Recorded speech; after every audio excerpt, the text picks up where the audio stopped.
ఎల్లుండి శ్రావణ శుక్రవారం కదండి. ఎంచక్కా అందరూ ఇల్లు క్లీనింగ్ స్టార్ట్ చేసే ఉంటారు. నేను కూడా మార్నింగ్ నుంచి కిచెన్ అంతా క్లీన్ చేసుకున్నాను. ఫస్ట్ కిచెన్తోనే స్టార్ట్ చేశాను, ఎందుకంటే నైవేద్యాలన్నీ కిచెన్లోనే చేస్తాం కదా.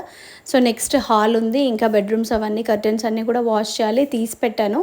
కర్టెన్స్ అవన్నీ కూడా వాష్ చేసిన తర్వాత బెడ్షీట్స్ అవన్నీ మార్చేసుకొని ఇంకా తర్వాత దేవుడి పనులన్నీ స్టార్ట్ చేశాను. బై ద వే ఈవినింగ్ బయటికి షాపింగ్కి వెళ్ళి ఫ్రెండ్తో పాటుగా అమ్మవారి ప్రతిమ, విగ్రహం, కొన్ని డెకరేటివ్ ఐటమ్స్ కూడా తీసుకున్నాను. మళ్ళీ ఎల్లుండికి అన్నీ రెడీ చేసి పెట్టుకుంటేనే ఏమున్నా ఏం లేవని ఒక ఐడియా వస్తుంది కదా. ఏమైనా తక్కువ అయితే రేపు సెట్ చేసుకోవచ్చు, రేపు బయటికి వెళ్ళి మళ్ళీ తీసుకురావచ్చని. ప్రీవియస్గా యూజ్ చేసే డెకరేటివ్ ఐటమ్స్ చాలా ఉన్నాయి నా దగ్గర. స్టిల్ ప్రతిమ అయితే ఎప్పుడూ లేదు, ఎప్పుడూ కలశంకి కొబ్బరికాయ డెకరేట్ చేసుకునే పెట్టుకుంటాను, నాకు అలాగే నచ్చుతుంది కూడా.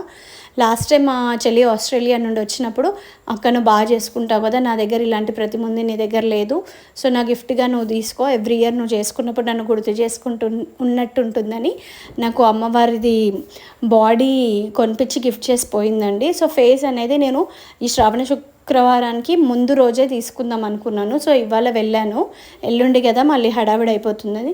సో అన్నీ పెట్టి చూసిన తర్వాత ఫైనల్గా నాకు ఇవి నచ్చాయి. సో ఈ కొన్ని ఐటమ్స్ తీసుకున్నాను, ప్రీవియస్గా ఆల్రెడీ చాలా ఉన్నాయి కాబట్టి. అవుట్ఫిట్ వచ్చేసి గ్రీన్కి బ్లూ ట్రై చేద్దాం అనుకుంటున్నాను.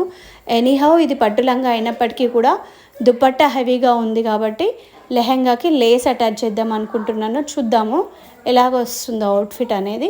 ఒక కొత్త శారీ అమ్మవారి ముందు పెట్టుకోవాలి కాబట్టి ఈ పింక్ శారీ తీసుకున్నానండి. సో అమ్మవారి పూజ ఎలా చేస్తాను, మొత్తం ఎలా అవుతుంది అనేది నెక్స్ట్ వీడియోలో పెడతాను. సో అందరికీ ముందుగానే శ్రావణ మాసం శుభాకాంక్షలు.